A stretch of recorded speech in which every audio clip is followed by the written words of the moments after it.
바알의 우상 신전을 세우고 유다의 왕자들을 싹 다 죽여버렸습니다.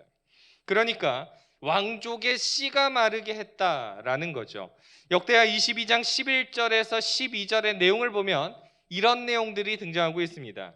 요아스를 왕자들이 죽임을 당하는 중에서 몰래 빼내어 그와 그의 유모를 침실에 숨겨 아달랴를 피하게 하였으므로 요아스가 그들과 함께 하나님의 전에 6년을 숨어 있는 동안에 아달랴가 나라를 다스렸더라. 이렇게 기록하고 있죠. 그러니까 이 아달랴가 무슨 짓을 했느냐? 왕자들을 싹 다 죽였다, 이런 말입니다. 한 사람 한 사람을 가서 칼로 쳐서 죽였다라고 하는 거죠. 이것이 얼마나 처참한 장면이겠습니까? 아달랴 한 사람이 왕자들을 다 죽이고 피바람이 불게 하던 그 상황 속에 한 명의 왕자가 거기서 구원을 받게 됩니다. 그게 누구냐면 아기였던 바로 요아스라고 하는 거죠. 그래서 이 요아스, 왕의 그 핏줄이었던 요아스를 몰래 빼내어서 살려냅니다. 그리고 유모와 아기를 성전에서 무려 6년 동안이나 숨어서 지내게 되었다라고 하는 거죠. 어디에 숨어 지냈다고요, 여러분? 하나님의 전, 그러니까 파괴된 그 성전에서 6년 동안 숨어 지냈다라고 하는 것입니다. 왜 그랬을까요, 여러분? 왜 그 아기를 죽게끔 내버려 두지 아니하고 살려서 하나님의 성전에서 몰래 키웠을까요? 왜냐하면 나라를 사랑하고 앞으로 세워질 그 왕이 하나님만을 신실하게 섬기기를 원해서 이렇게 행했던 것입니다. 그렇게 제사장 여호야다에 의해서 가까스로 목숨을 구한 이 요아스 왕은 7살의 나이에 왕 위에 오르게 됩니다. 그리고 여호와 보시기에 정직하게 행하였다라고 하는 것이 2절에 기록되어 있습니다. 오늘 본문 4절을 보시면 요아스가 이제 무엇을 계획하고 있느냐? 성전을 보수할 뜻을 세웁니다. 얼마나 하나님 보시기에 기쁜 행동이었을까요? 그는 파괴된 성전을 바라보면서 마음이 아팠습니다. 무너져 내려 있는 성전을 보면서 가슴이 너무너무 아팠습니다. 그래서 5절을 보면 제사장과 레위 사람들을 모으게 됩니다. 흩어져 있던 제사장과 레위 사람들이 모두 하나님의 성전에서 사실은 일했던 사람들이죠. 하나님께 제사 지냈던 사람들이죠. 그들을 모았다는 것은 성전 재건의 시작, 그것을 말하고 있는 것입니다. 그래서 해마다 성전 수리를 위한 돈을 거두고 그 일을 빨리 하라, 이렇게 이야기하고 있습니다. 그러나 레위 사람들이 이 왕의 명령을 제대로 순종했느냐? 순종하지 않았다는 것입니다. 왕은 얘기합니다. 성전을 빨리 좀 만들어 다시 복구시켜 놔라. 하지만 이들은 그 말씀에 순종하지 않습니다. 요아스 왕이 30세가 되던 해에 보면 열왕기하 12장에 같은 사건이 나오는데 이렇게 그 말에 복종하지 않았습니다. 이것은 이들이 얼마나 신앙적으로 나태해져 있었는지를 알 수 있는 사항들입니다. 레위인과 제사장에게, 성전에서 일했던 사람들에게 성전을 복구하라, 30년이 흐르도록 이들은 그 말에 순종하지 않았다는 것입니다. 그것은 얼마나 이들이 신앙적으로 나태해져 있었는지를 알 수 있는 모습입니다. 그들은 마음속에 이런 생각이 있었을 것입니다. 굳이 하나님의 성전을 재건할 필요가 있을까? 이런 생각을 했었을 것입니다. 게다가 요아스의 왕권이 약했기 때문에, 왜냐하면 7살의 왕위에 올랐잖아요, 여러분. 생각해 보니까 아마 지금 이 자리에 없지만 아마 윤호 나이가 한 그 정도 되지 않았을까 싶습니다. 그러니까 그 정도 나이 되는 아이를 왕으로 세워놨으니 왕권이 약했을 수밖에 없겠다 싶은 것입니다. 그런데 그가 이제 30세가 되었고 이제 성전을 회복하기를 원했던 이유가 있습니다. 자, 7절의 말씀을 한번 보시겠습니다. 7절 한번 같이 한번 읽어보실까요? 시작. 이는 그 악한 여인 아달랴의 아들들이 하나님의 전을 파괴하고 또 여호와의 전의 모든 성물들을 바알들을 위하여 사용하였음이었더라. 아멘. 여러분, 이 장면을 보시면 정말 참담합니다. 선왕 아달랴의 아들들이 하나님의 성전을 파괴했다는 겁니다. 우리의 현재의 상황으로 이해해보면 교회의 문짝을 다 때려 부수고 유리창을 깨고 의자를 발로 차고 침을 뱉고 온갖 더러운 일들을 행했다라는 것이죠. 얼마나 하나님을 두려워하지 않으면 이런 일들이 생겼을까요?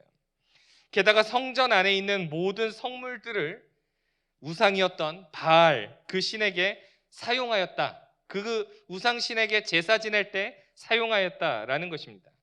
큰 악이 아닐 수가 없습니다.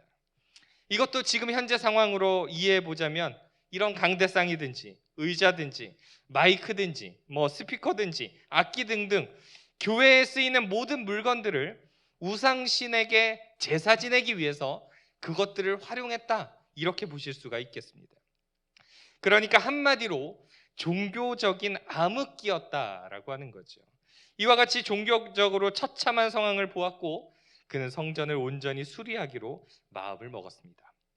이 정도로 마음을 먹었으면 당연히 성전 재건이 일어나야 되지 않겠습니까? 그런데 그 당시에 하나님을 두려워하지 않는 악한 제사장들은 그 말에 귀를 기울이지 않았다는 것입니다. 열왕기하 12장 8절의 말씀에 보면 같은 내용인데 여기 보시면 이렇게 나와 있습니다. 제사장들이 다시는 백성에게 은을 받지도 아니하고 성전 파손한 것을 수리하지도 아니하기로 동의하니라. 누가요? 여기 말씀해 보니까요, 제사장들이요 뭐라고 말하냐면 다시는 백성들에게 성전세는 내는 건 정상인데 그거를 받지 않겠다라고 하고, 그 다음에 뭐가 파손된 거요? 성전이 파손된 것을 수리하는 것도 하겠대요, 안 하겠대요, 여러분? 안 하겠다라고 서로 동의를 하고 있는 이 모습을 볼 수가 있습니다. 제사장들이요, 여러분. 그러니까 자기들끼리 결탁해서 파손된 성전을 수리하지 않겠다라고 하는 것은 이들이 신앙적으로, 종교적으로 얼마나 타락해 있었는지를 우리는 확인해 볼 수가 있습니다. 이런 악조건 속에서 요아스는 적극적으로 성전 재건에 온 힘을 쏟기로 합니다. 그래서 오늘 본문 8절에서 9절까지의 말씀을 보면 이렇게 나와 있습니다. 우리 또 한번 같이 읽어보실까요? 시작. 이에 왕이 말하여 한 궤를 만들어 여호와의 전 문 밖에 두게 하고 유다와 예루살렘에 공포하여 하나님의 종 모세가 광야에서 이스라엘에게 정한 세를 여호와께 드리라 하였더니. 아멘. 그러니까 레위인들이 빨리 하지 않으니까, 성전 재건을 하지 않고 꾸물꾸물 그냥 가만히 있으니까 다른 방법을 쓰게 됩니다. 지금으로 말하자면 헌금함을 만들어서 성전 문 밖에다가 두게 하였다라고 하는 것입니다. 그리고 율법에 기록된 대로 성전세를 내게 하는 것입니다.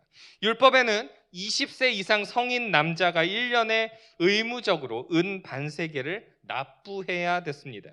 그러나 지금까지는 이런 성전세가 우상 바알신에게 바쳐졌었고 그것을 이제 바로잡기를 원했던 것입니다.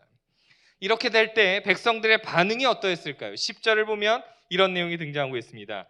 모든 방백들과 백성들이 기뻐하여 마치기까지 돈을 가져다가 궤에 던지니라. 그러니까 성전이 막 회복되어져 가려고 할 때 사람들이 너무 기뻐하면서 그 비용들을 내게 되었다, 이런 것입니다. 모든 지도자들과 백성들이 기뻐했다는 것입니다. 여기에서 우리는 한 왕의 신앙적인 회복운동이 얼마나 큰 영향력을 미치는지를 우리는 알 수 있습니다.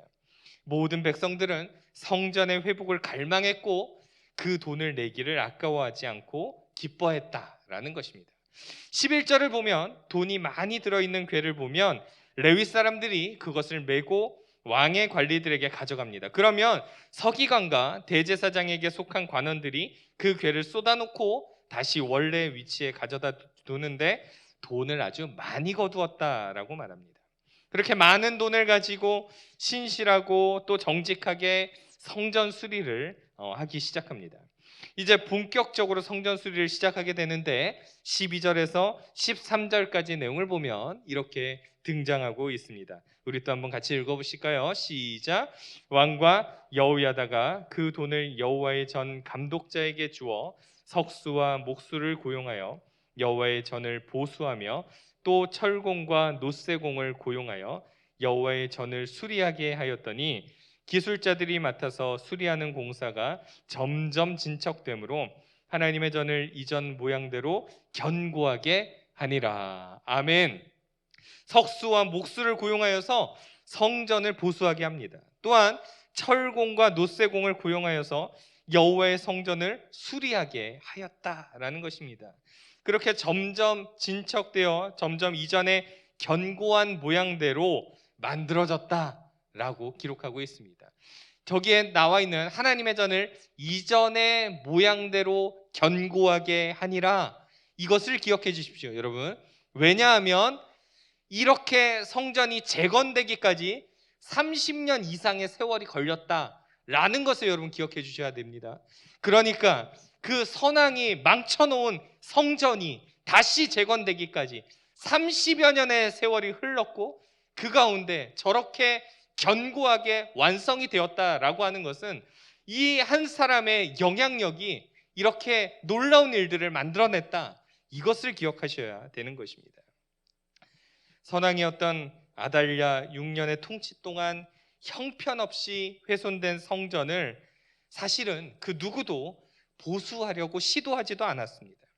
그러나 요아스는 다시 이 모든 일에 열심을 내어서 하나님의 성전을 원상태로 복원시켰다라고 하는 것입니다. 그뿐만이 아닙니다. 14절의 내용을 보시면 이런 내용이 나와 있습니다. 공사를 마친 후에 그 남은 돈을 왕과 여호야다 앞으로 가져왔으므로 그것으로 여호와의 전에 쓸 그릇을 만들었으니 곧 섬겨 제사 드리는 그릇이며 또 숟가락과 금은 그릇들이라. 여호야다가 세상에 사는 모든 날에 여호와의 전에 항상 번제를 드렸더라. 아멘.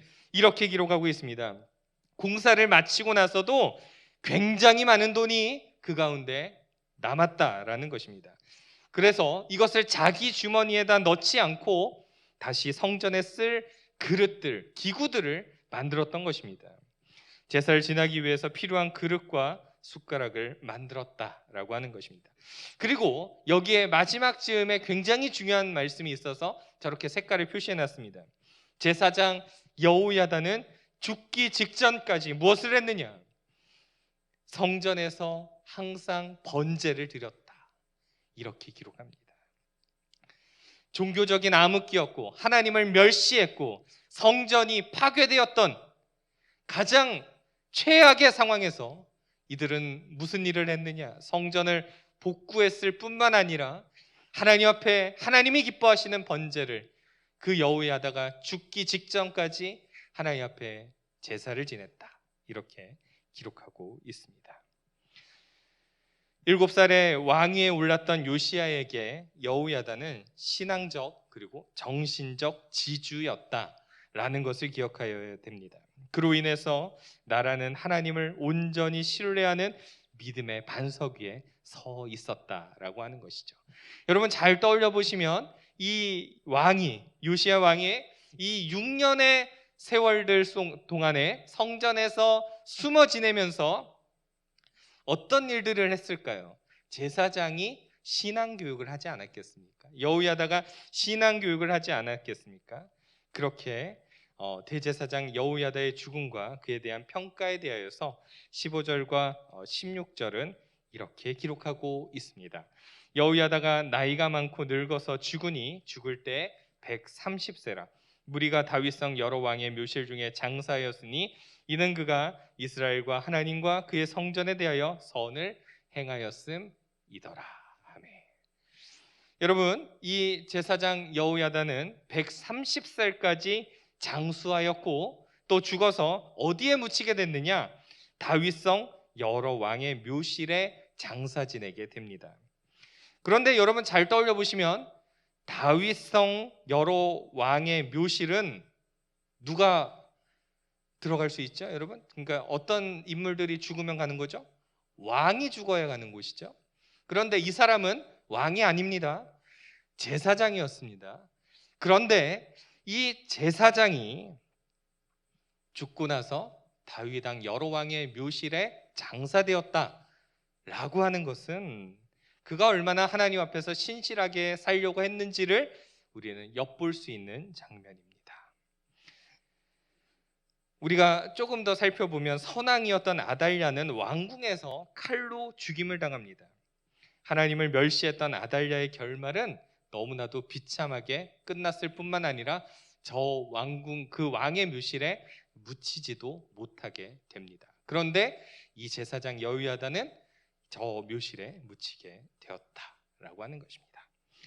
이제 말씀을 좀 정리하도록 하겠습니다. 참으로 신앙적으로 혼탁했던 시대였지만 하나님께서는 제사장 여호야다를 사용하셔서 신앙 재건 운동을 하게 만드십니다. 그리고 악이었던 이 요아스 왕에게 6년 동안 성전에 숨어 지내게 하면서 신앙 교육을 행하였고 하나님을 경외하는 왕으로 만들어냅니다. 제사장이 이 악이었던 왕을 신앙의 사람으로 만들어냅니다. 그렇게 세워진 신실한 왕 요아스는 30년 넘게 파괴되었던 여호와의 전을 다시 회복시키기 위해서 최선을 다했고 결국에는 재건을 이루게 되었다라는 것입니다.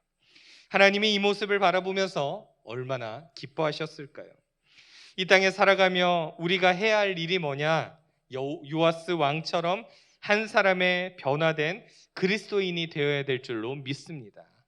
한 사람이 성전을 재건할 수 있도록 그렇게 만들었던 것을 보게 됩니다.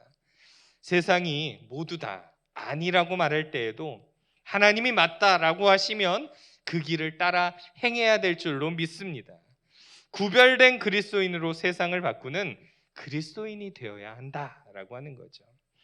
여러분들께 한번 여쭙겠습니다. 여러분들은 세상 가운데 율법적이고 또 분리된 그리스도인으로 살고 계십니까? 아니면 세상 문화와 섞여 사는 그리스도인으로 살고 계십니까? 아니면 신실하게 구별된 제사장 같은 그리스도인으로 살고 계십니까? 우리는 이 세 가지 가운데 한 군데는 분명히 속하게 될 것입니다. 세상 가운데 율법적이고 분리된 사람이 있을 수도 있겠지만 그것은 하나님 기뻐하시는 삶이 아니고, 또 세상 가운데 섞여서 세상 문화에 섞여서 사는 그리스도인들이 혹시 있다라면 그것도 하나님 기뻐하시는 삶이 아닙니다. 진짜 기뻐하시는 삶은 하나님 앞에서 신실하게 구별된 정말 제사장 같은 그런 그리스도인으로 우리 각자가 살아가야 될 줄로 믿습니다. 나로 인해서 세상이 예수를 발견하고 예수 믿게 하고 있습니까, 여러분? 한번 우리는 돌아봤으면 좋겠고, 남은 이번 한 주를 살아가는 동안에 정말 나로 인하여서 신실한 삶의 변화가 드러나고, 나로 인하여서 세상이 바뀌어져 가고, 나로 인하여서 예수 향기가 드러나서 우리 주변에 있는 사람들이 나를 바라보면서 아, 하나님 믿는 사람은 정말 저렇게 다르구나, 내가 정말 한 사람이 세상을 바꾼다라는 저 말씀의 제목처럼 내가 그렇게 살아가고 있구나, 이렇게 간증해낼 수 있는, 그렇게 결단하시는 저와 여러분들 모두가 되어지기를 간절히 소망합니다. 기도하겠습니다.